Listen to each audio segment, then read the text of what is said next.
જુનાગઢ જિલ્લામાં આજ સવારથી ભારે વરસાદ શરૂ થયો છે અને ખાસ કરીને 3 તાલુકામાં ભારે વરસાદ નોંધાયો છે. એમાં મેંદરડા, વંથલી અને કેશોદ.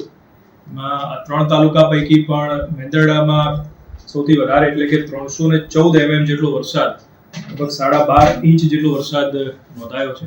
અને બાકીના 2 તાલુકા છે એમાં 200 mm એટલે કે 8 ઇંચ જેટલો વરસાદ નોંધાયો છે. આ ભારે વરસાદની પરિસ્થિતિના લીધે જિલ્લામાં આરએનબી સ્ટેટના 9 અને પંચાયતના 9 એવા 9 રસ્તાઓ જે છે એ ઓવરટોપિંગના લીધે બંધ કરવામાં આવ્યા છે. આ રસ્તાઓ છે એની પર પોલીસ બંદોબસ્ત પણ અમે ગોઠવ્યો છે. સાથે સાથે એસટી વિભાગને પણ સૂચના છે કે આવા કોઈ પણ જે રસ્તા હોય ઓવરટોપિંગ ત્યાંથી વાહન વ્યવહાર કરવો નહીં, અને એમને પણ પોતાના 6 જેટલા રૂટ છે એ બંધ કર્યા છે.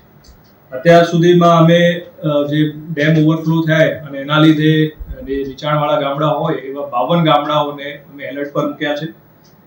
જે વધારે અસરગ્રસ્ત વિસ્તારો છે ત્યાં તમામ શાળા, કોલેજ અને આંગણવાડીઓ છે એને બંધ રાખવાની પણ સૂચના આપવામાં આવી છે. માણાવદર જે વિસ્તાર છે એમાં વીજળી પડવાથી એક વ્યક્તિનું મૃત્યુ અત્યાર સુધીમાં રિપોર્ટેડ થયું છે. ઉપરાંત મેંદરડા, માણાવદર, વંથલી, કેશોદ આ અલગ અલગ જગ્યાઓથી જ્યાં પણ નીચાણવાળા વિસ્તાર છે ત્યાં પાણી ભરાવાની સ્થિતિ પેદા થઈ છે ત્યાંથી લોકોને શિફ્ટિંગની પણ અત્યારે જે છે કાર્યવાહી શરૂ છે. અને માણાવદર અને વંથલી આ બંને તાલુકામાં કુલ 35 જેટલા ગામડા છે એ હાલ કટ ઓફ થયા છે. વાહન વ્યવહાર ત્યાં થઈ શકતો નથી, પરંતુ જેવો વરસાદ રોકાશે અને પાણી ઉતરશે એટલે આ ગામડા છે એ ફરીથી સંપર્કમાં આવી જશે. આપના માધ્યમથી હું જિલ્લાના તમામ લોકોને ખાસ મારી વિનંતી છે કે સાવચેત રહે.